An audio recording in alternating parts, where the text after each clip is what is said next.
Lo que vamos a ver hoy, tenía pensado ver algunos de los aspectos generales del libro del Génesis. Probablemente tengamos que dedicarle alguna otra charla más al Génesis para ver algunos aspectos especiales después, particulares, porque es un libro evidentemente muy importante. Este comienzo, ¿no? Este inicio de la revelación bíblica, sumamente importante. Y entonces hoy quería ver, así como rasgos generales, qué es este libro, qué función cumple en la revelación bíblica, qué partes tiene también, qué temas trata. Y como siempre decíamos en aquel tiempo que nos reuníamos, que sea, y esto creo que es lo más importante, más allá de lo que les pueda decir yo, que quede la intención de hacer una lectura personal de este libro, de las cosas que vamos viendo. Por supuesto que tiene una primera aclaración. Es un libro relativamente largo, tiene 50 capítulos, si no me equivoco. Largo al menos en cuanto a las dimensiones de capítulos bíblicos, ¿no? 50 capítulos. Bueno, sabemos que los capítulos generalmente son breves, así que tampoco es para asustarse. Y tiene algunas partes, algunos aspectos que pueden resultar más difíciles de comprender, tal vez. Y entonces eso no debe ser, en cualquier caso, una dimensión o un obstáculo para disuadirle de la lectura. Tenemos que leerlo, el libro del Génesis completo, tal como está en la Biblia, así capítulo tras capítulo, y aunque no entendamos del todo ciertos acontecimientos, ciertas expresiones que puede tener, no importa, siempre hay que leer igual, y de esa manera de a poco uno, a la luz de no solamente del propio libro, sino también del resto del Antiguo Testamento y sobre todo del Nuevo Testamento, vamos a ir a lo largo de la vida, ¿no? Comprendiendo cada vez mejor y disfrutando también cada vez más la lectura de todos los libros bíblicos, ¿no? Ahora nos vamos a dedicar un poquito al Génesis, algunos aspectos generales y algún tema en particular, por supuesto, que nos quedará muchísimo por ver, pero tal vez en próximos encuentros iremos desentrañando algunas cosas más. Entonces esto sería como lo primero, ¿no? Animar a la lectura, una lectura detenida, despacio, sin premura, sin ansiedad, ¿no? Sin apuros, para ir disfrutando, y lo que uno no vaya comprendiendo, bueno, igualmente lo puede leer y con el tiempo y con alguna explicación que podemos ir haciendo, las preguntas, ir disfrutando de esta maravilla, ¿no? La palabra que suele titular este libro, el libro del Génesis,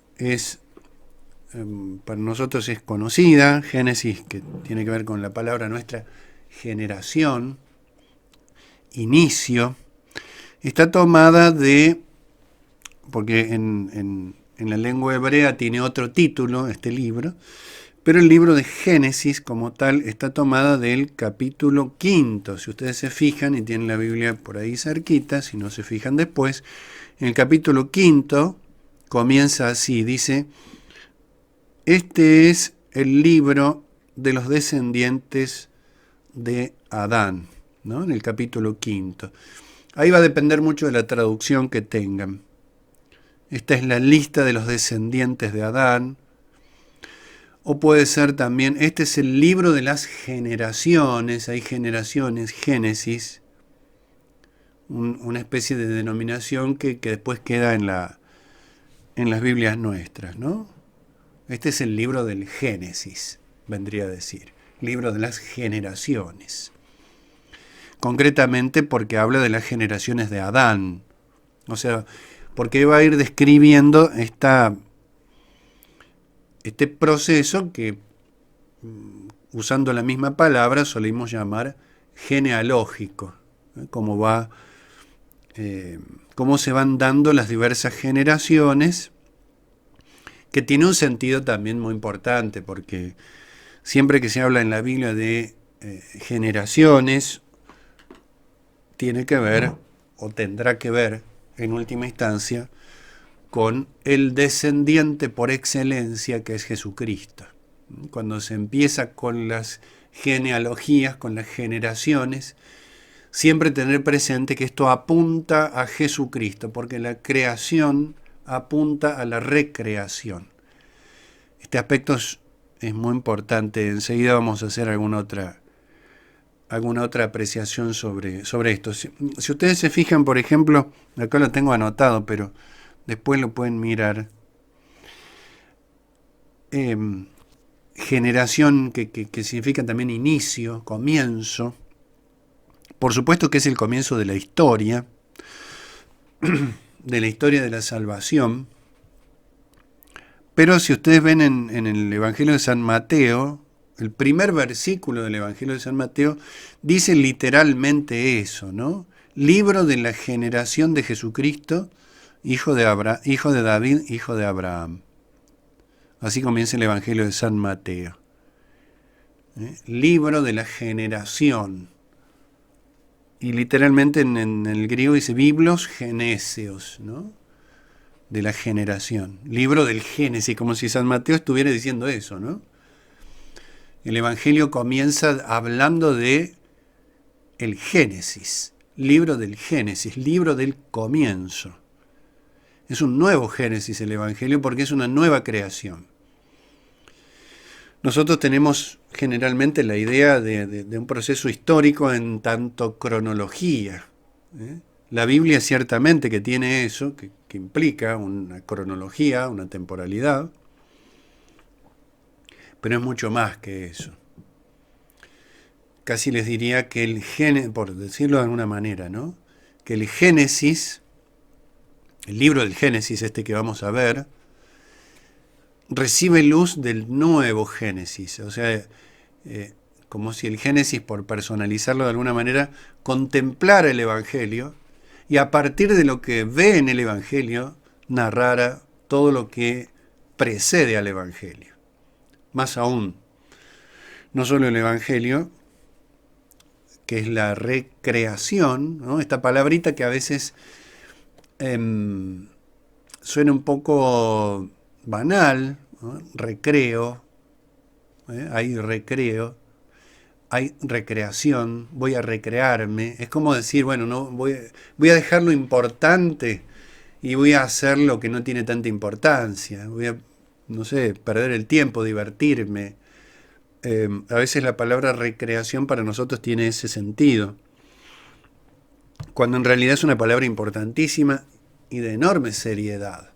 Recrear es volver a crear, ¿no? Dice también la palabra de Dios, dice Jesucristo, ¿no? Yo hago nuevas todas las cosas, recreo.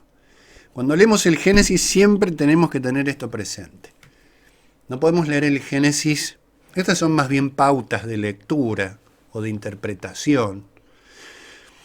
No podemos leer el Génesis solo desde una perspectiva cronológica o temporal, como diciendo, bueno, acá empieza la historia, Dios creó el cielo y la tierra, lo creó de esta manera, la sucesión de los días, después vienen las genealogías, los acontecimientos, los patriarcas, y así va pasando el tiempo. No es un relato cronológico en este sentido, sino que es un relato de historia de salvación que implica naturalmente la historia, el tiempo, pero que toma su modelo de lo que para nosotros es futuro, ya sea el Evangelio, nueva creación, ya sea el Apocalipsis, que es el último libro de la Biblia, pero en cierta manera es el primero porque nos narra el fin. Cuando Dios dice, por ejemplo, cuando dice el Génesis, ¿no?, que Dios crea la luz, lo primero creado es la luz, y uno piensa en el Apocalipsis, donde el Apocalipsis dice, ya no habrá, en la Jerusalén celestial, ya no habrá más noche, no habrá más oscuridad, no habrá más tiniebla. Será siempre luz, la luz del Cordero que ilumina la Jerusalén celestial. Bueno, esa es la luz de la que está hablando el Génesis, en realidad. Nos están narrando hacia dónde vamos en un chispazo así inicial. Es un modo me parece que imprescindible para no leer el Génesis como un simple libro de historia, que además lo es, o sea, narra historia real, narra el curso del tiempo, pero es un curso del tiempo a la luz del fin, de hacia dónde se va. Y se puede llegar al Apocalipsis porque vino Jesucristo, que hizo la recreación, la nueva creación. Por eso los evangelios comienzan, los 4 evangelios, de una manera más o menos sutil, o más o menos explícita, comienzan haciendo esa referencia. El más claro tal vez es el de San Juan. Cuando ustedes ven el comienzo del Evangelio de San Juan, empieza igual que el libro del Génesis, o habría que decir que el Génesis empieza igual que el Evangelio de San Juan. En el principio era el Verbo, dice San Juan. En el principio era el Verbo. Y el libro del Génesis comienza así, capítulo 1. En el principio creó Dios el cielo y la tierra. El paralelo es evidente. Más aún cuando después nos diga cómo, y lo vamos a ver hoy, cómo fueron creadas las cosas. Tenemos que tener muy presente el Evangelio de San Juan. Los 4 evangelios lo van a decir a su modo, pero especialmente San Juan. El principio era el Verbo. San Marcos también dice principio del Evangelio de Jesucristo, Marcos 1:1. San Lucas lo va a decir un poquito después, pero también hace referencia a un comienzo, un nuevo comienzo. Entonces, por simplificarlo un poco, el comienzo antiguo, el Génesis antiguo, el Génesis primero en cronología, está hecho a la luz de lo último, que será la venida de Jesucristo, el Evangelio, que va a recrear, porque la creación antigua fue herida por el pecado, y en cierto modo la recreación es un acontecimiento de mayor envergadura todavía que la creación misma, en cierto sentido, y a la luz del Apocalipsis. Si uno lee el Apocalipsis, es la derrota definitiva del poder del mal, del pecado, y el triunfo definitivo del amor. Por eso, cuando uno lee el Apocalipsis, es inevitable la comparación del comienzo y del fin. Debe hacerse. Cuando uno lee el Apocalipsis, suele entenderlo en términos de una sucesión de catástrofes, de persecuciones, de rasgos de mucha oscuridad, de dificultad de comprensión. Pero creo que una de las pautas de lectura fundamentales del Apocalipsis es el libro del amor del Nuevo Testamento en su expresión culminante, porque va a hablar de las bodas del Cordero de Dios con la Iglesia. O sea, el triunfo del amor. El Apocalipsis, si pudiéramos subtitularlo de alguna manera, ¿no?, diríamos el triunfo del amor. La revelación plena, Apocalipsis, que es quitar el velo, dejar ver, revelar. Nosotros le llamamos Apocalipsis porque es el término griego. En otras lenguas también se dice, por ejemplo, en las Biblias en inglés, dice el libro de la revelación directamente, porque es revelar, quitar el velo. Es la misma palabra, ¿no?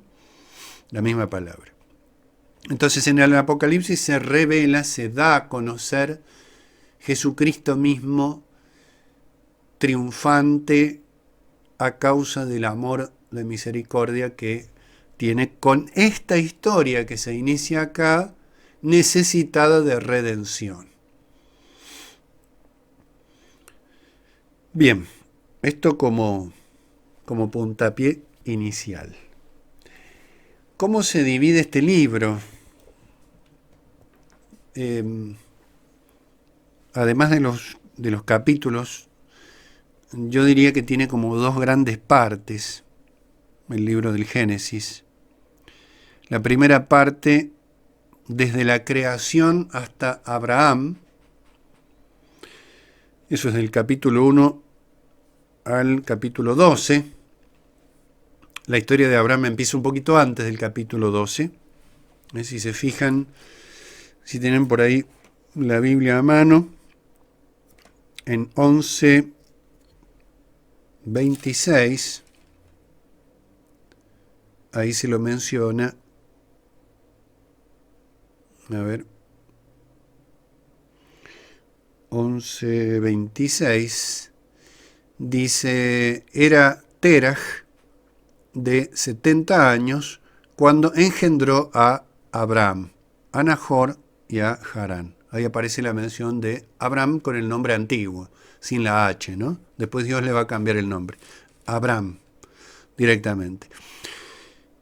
Y después va a mencionar, ahí en el mismo capítulo 11, estos son los descendientes de Teraj. Dice: Teraj engendró a Abraham. Y un poquito más adelante, hace la mención a que Abraham se casó. La mujer de Abraham se llamaba Sarai. Y en el versículo 30, 11:30, dice: Sarai era estéril sin hijos.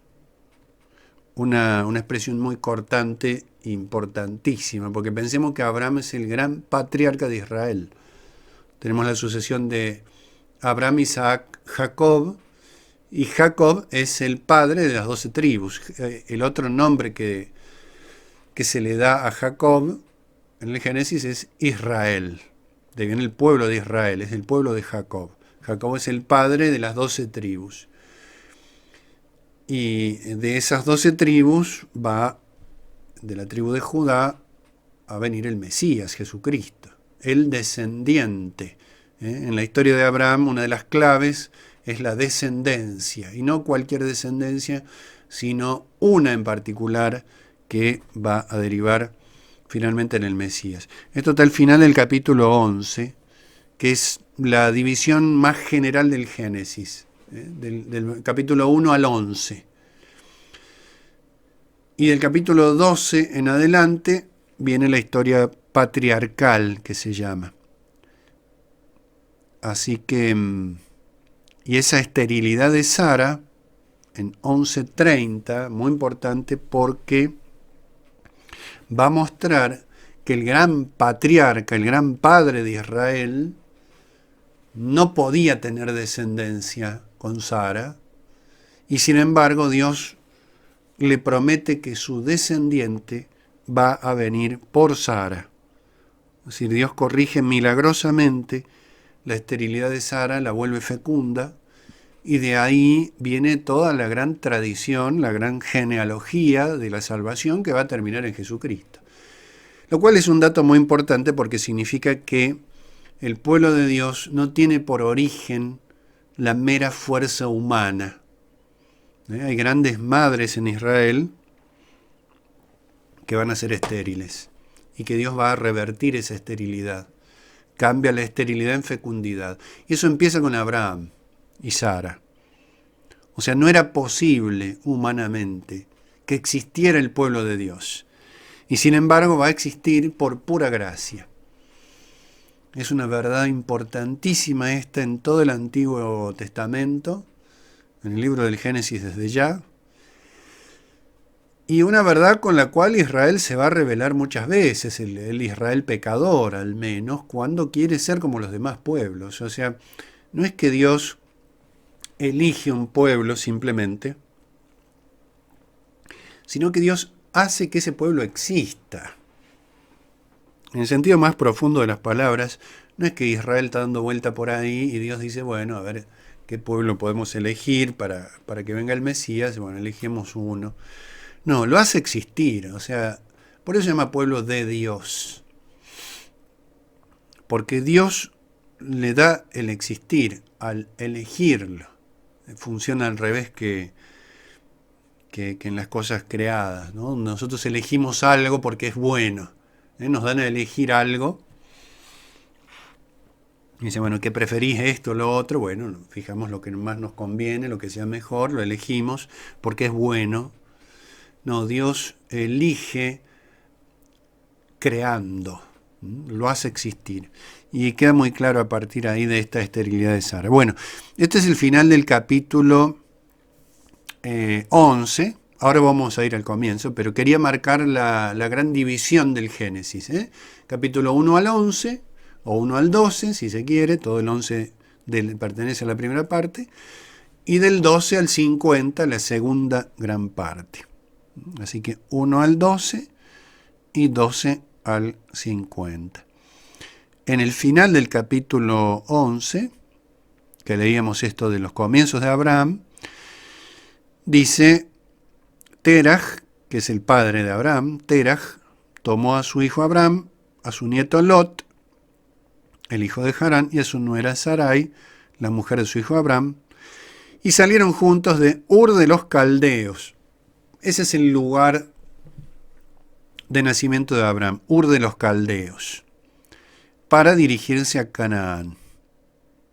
Llegados a Harán se establecieron allí. O sea, hay una peregrinación de Abraham y de su familia que deja su tierra en Ur de los Caldeos, que va a ser la región de Babilonia después, para ir a la Tierra Santa. Si tienen por ahí un mapa, las Biblias a veces suelen tenerlos, si tienen un mapa por ahí van a poder ver este recorrido, ¿no? De Ur de los Caldeos hasta Canaán, que es la tierra prometida, Palestina, como le llamamos nosotros. Lo cual ya nos da una pauta de la condición peregrinante de Abraham, que es la condición peregrinante del pueblo de Dios. El pueblo de Dios es un pueblo peregrinante. Se establece en Canaán después, siglos después, tiempo después, pero siempre es peregrinante. Nos da una pauta de nuestra peregrinación como cristianos. Ya lo veremos después, cuando Dios mediante veamos algo del libro del Éxodo, si seguimos este orden.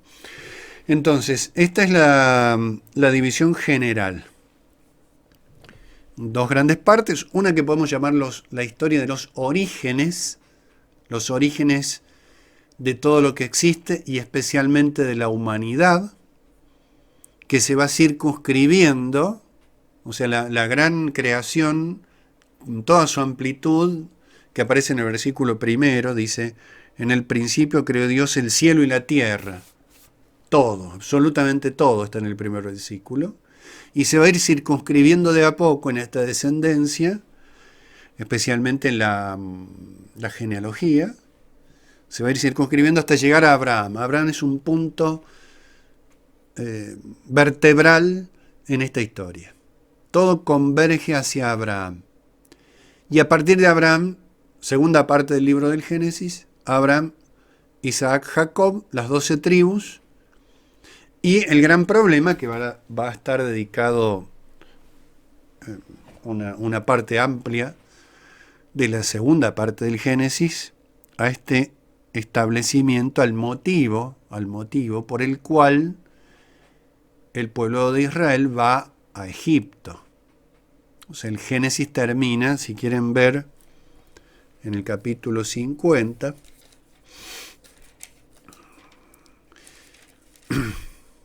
Termina incluso con la última palabra, ¿no?, del libro del Génesis, es Egipto.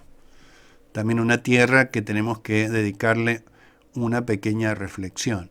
El último versículo del capítulo 50, es decir, el último versículo del Génesis, dice, José murió a la edad de 110 años, lo embalsamaron y se le puso en un sarcófago en Egipto.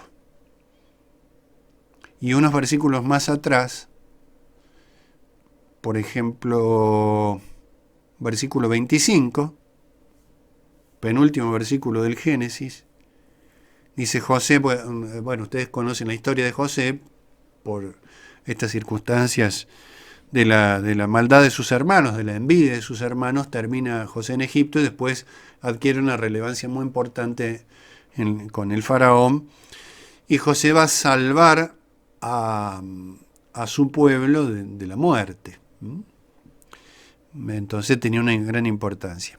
Lo vamos a ver, no sé si hoy, pero después lo vamos a ver. En el versículo 25, Génesis 50, 25, dice, antes de su muerte, en esta despedida que José hace a sus hermanos, dice, vamos del 24 mejor, Génesis 50, 24. Por último, José dijo a sus hermanos, yo muero, pero Dios se ocupará sin falta de vosotros y os hará subir de este país al país que juró a Abraham, Isaac y Jacob. Es una conclusión sinfónica, diríamos, ¿no? Los acordes más importantes, definitivos. Yo muero, dice José, pero hay una promesa acá, que es la promesa que Dios le hace a Abraham, Isaac y Jacob, que los hará subir desde este país. Esto está en la historia de Abraham, está esto expresado. Le dice que va a ir a Egipto, sí, pero Egipto no es nunca la tierra definitiva. Los hará subir al país, a la tierra prometida. Y José hizo jurar a los hijos de Israel, diciendo, Dios os visitará sin falta, y entonces os llevaréis mis huesos de aquí. O sea, no puede quedar en Egipto.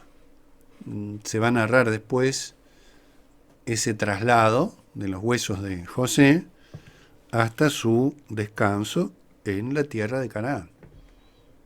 O sea, pesaba esta promesa de que la tierra prometida era Canaán, no era Egipto. Egipto sirve de una tierra de salvación precaria que se convierte de pronto en tierra de esclavitud,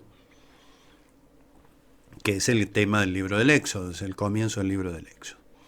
Así que bueno, tenemos estas dos grandes partes. Génesis 1 al final, a los últimos versículos del capítulo 11, la historia de los orígenes, y Génesis 12 al final, la historia patriarcal,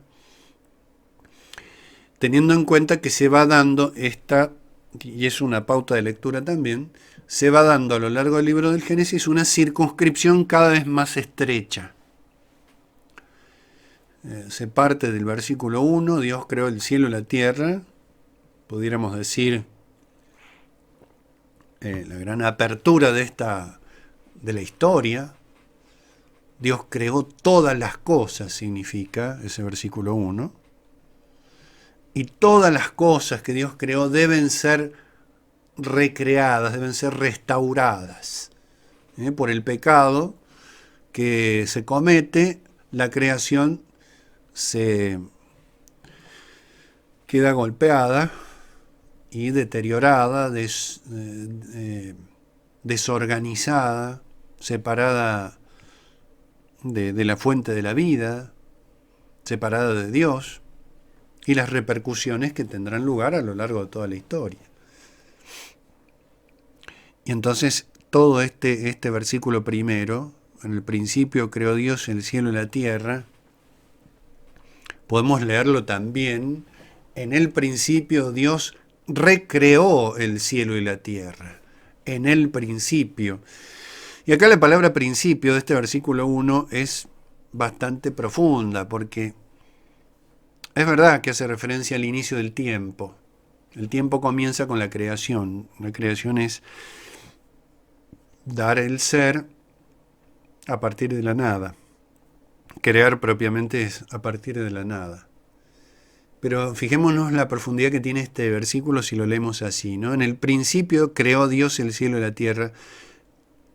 En el principio también lo recreó. En el principio no es solo tiempo, sino que es alguien. Él es el principio, el alfa y omega, ¿no? Que dice también el Apocalipsis. Alfa y Omega, principio y fin, se refiere a Jesucristo. En el principio lo creó, como nos dice San Juan, por él fueron hechas todas las cosas, y en el principio lo recreó. Si quieren ver el inicio del Evangelio de San Juan, ahí vamos a comparar. Es una comparación necesaria, es inevitable hacer esto. Si esto no se hace, no se entiende nada del Génesis. Génesis 1:1, en el principio creó Dios el cielo y la tierra. Evangelio de San Juan 1:1, en el principio existía el Verbo, dice. Y el Verbo estaba junto a Dios y el Verbo era Dios. ¿Ese principio qué es? Es el tiempo. Como diciendo, en el principio, en el comienzo de todas las cosas, ya existía el Verbo. O sea, la preexistencia del Verbo a la creación.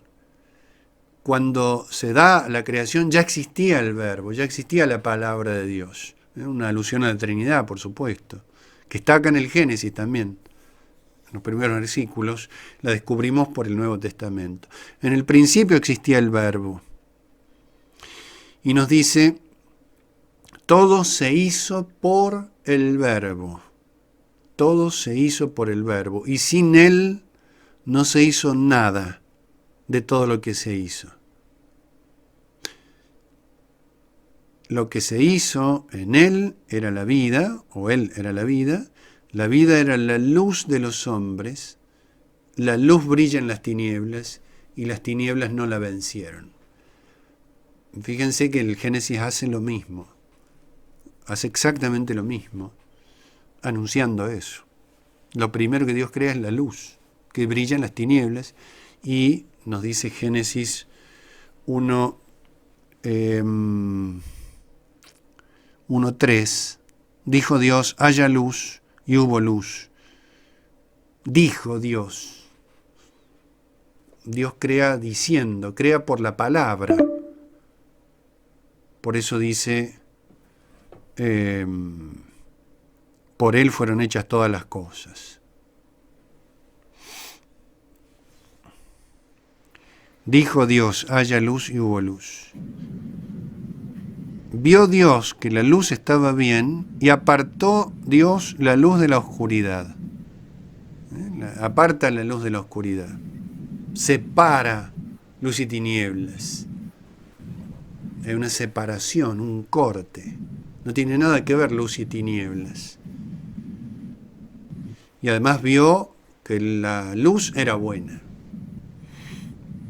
Y por eso dice, vio que la luz estaba bien, que la luz era buena. Acá la palabra bueno, que aparece varias veces, no es solo bueno, sino bello, o sea, perfecto, armónico, perfección.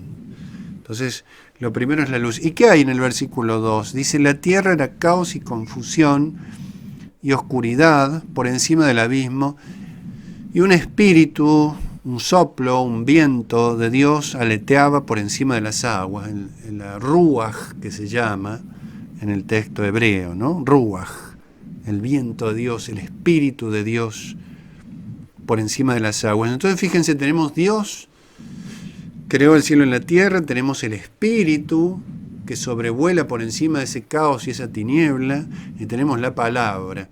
Son alusiones trinitarias, indudablemente, que no están explícitas allí, pero que se van a hacer explícitas a partir de lo que nos dice el Nuevo Testamento. Se va dando esta revelación, este darse a conocer Dios mediante su obrar, mediante lo que hace. Hay un libro que se publicó hace bastante tiempo ya, hace unos cuantos años,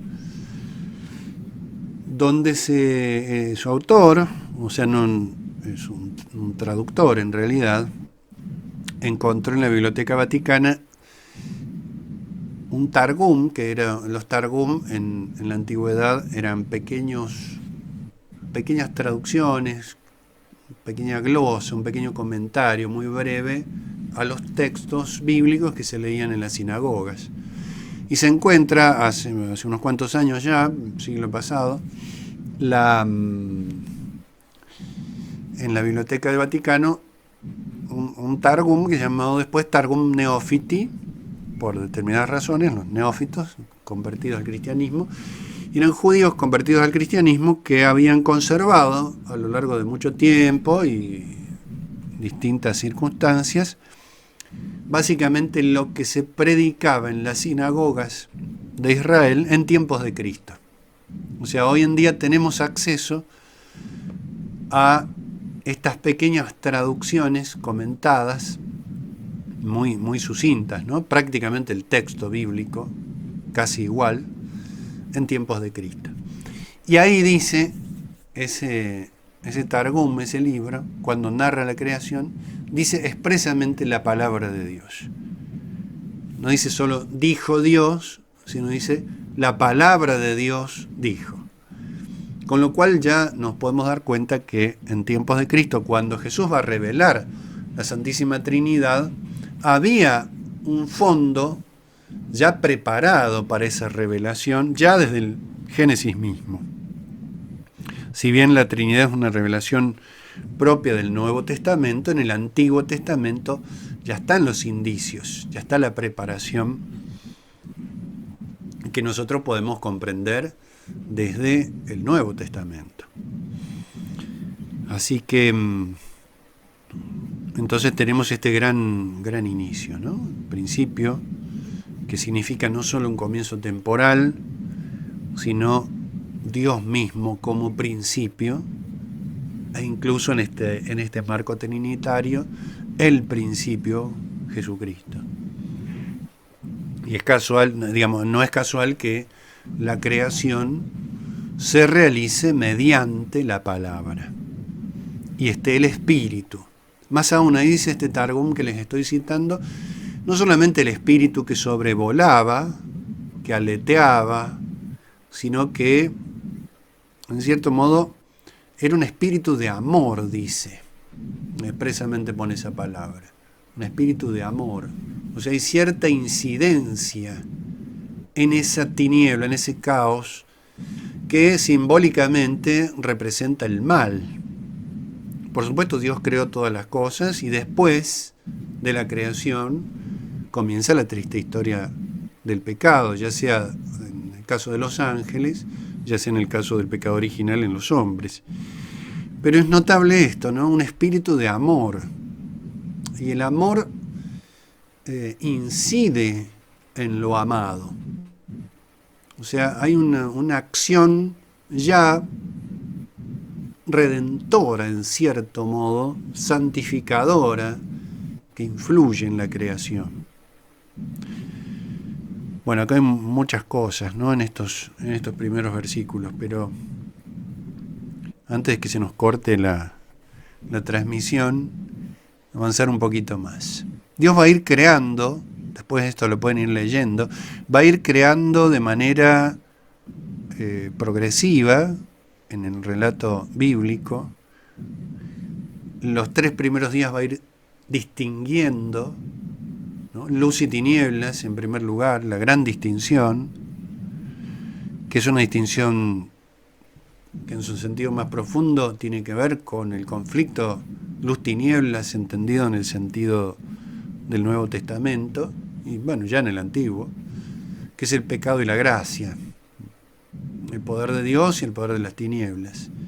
En el Evangelio de San Juan, que leíamos recién, dice que las tinieblas quisieron apoderarse de la luz, quisieron atraparla, extinguirla, apagarla, vencerla, y no pudieron. Más aún, San Juan lo dice, creo, en singular, como personificando la tiniebla, así como dice la luz. La tiniebla quiso apoderarse de la luz, había sido separada de la luz, La luz era buena, no la tiniebla. Y la tiniebla quiso apoderarse de la luz, vencerla, derrotarla, apagarla, que no brille, para que la tiniebla siga dominando. Pero ya en el Génesis está marcado este triunfo de la luz, con la creación misma de la luz. Por la palabra, ¿no? Dios dijo. Entonces Dios va a ir distinguiendo luz, tinieblas, después las aguas terrestres y las aguas del firmamento, distingue, y después va a distinguir las aguas terrestres de la tierra seca. Esos son los 3 primeros días. Y los otros 3 primeros días, los otros días que faltan, el cuarto, el quinto y el sexto, ya al final, o sea, durante el tercero, pero cuarto, quinto y sexto, va a ir como decorando, como adornando, como embelleciendo esta distinción.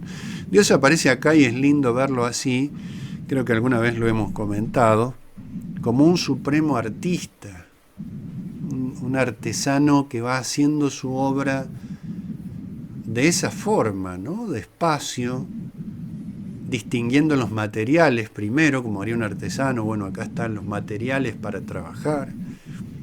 Primero la luz, ¿no? Ver. Lo primero que hace falta es iluminar la escena. Y a partir de ahí distinguir y después ordenar. Por eso se llama primero, estos 3 primeros días opus, se llama así opus distinctionis, obra de distinción, y los otros opus ornatus, obra de adorno. Como que va preparando algo, va preparando un lugar, va embelleciendo un lugar. Recordemos además otra pauta de este libro. Bueno, me parece que nos vamos a quedar solo en esto, pero es importante. Otra pauta de este libro no es solo que marca que de las tinieblas se va a la luz, que está concentrado en 2 versículos, tinieblas y después luz, que es toda la historia es esto. Toda la historia, toda nuestra historia es esto. Pasar de las tinieblas a la luz. Génesis, tiniebla, que brilla la luz. Apocalipsis, luz sin tiniebla. Sino que además esta preparación parece la preparación de un banquete nupcial, porque en el 6º día va a crear a Adán y Eva para celebrar esa boda, la boda inicial, que es también celebrada a la luz de la boda final. Toda la Biblia tiene este marco. Y es un marco de interpretación muy importante, porque cuando hay este tipo de, se llama inclusión, en los escritos bíblicos, inclusión, empezar y terminar con lo mismo, da la pauta de comprensión de todo lo que está adentro. Entonces, si empieza en tinieblas y termina todo en luz, sin tinieblas, significa que todo lo que está en el medio es el conflicto entre luz y tinieblas, entre pecado y gracia, entre nuestra oscuridad y la luz de Dios. Y si comienza y termina con una boda, la de Adán y Eva al comienzo, la de Cristo y la Iglesia al final, significa que todo lo que sucede de adentro de la historia es nupcial. Un tema que, bueno, vamos a tener que volver sobre eso, pero para tenerlo ahí anotado. Todo lo que sucede en la historia tiene dimensión nupcial.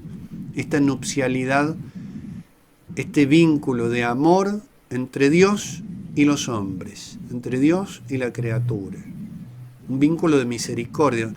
De hecho, fíjense que se llama alianza.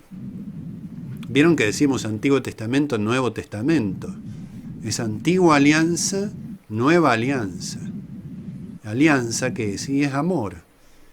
Es un vínculo de amor, un vínculo de caridad, un vínculo de salvación. Entonces todo lo que sucede en la historia de la salvación, y por eso el Génesis es tan importante, tiene esta dimensión nupcial. De hecho, en el Antiguo Testamento, Dios ya se va a mostrar como el esposo de su pueblo. Ya en el Antiguo Testamento se muestra de esa manera. En el Nuevo Testamento, por supuesto también, no solo en el Apocalipsis, sino en los Evangelios de distintas maneras. Pensemos ese primer gran signo de Jesucristo en el Evangelio de San Juan, que es las bodas de Caná, donde Jesús anuncia su pasión.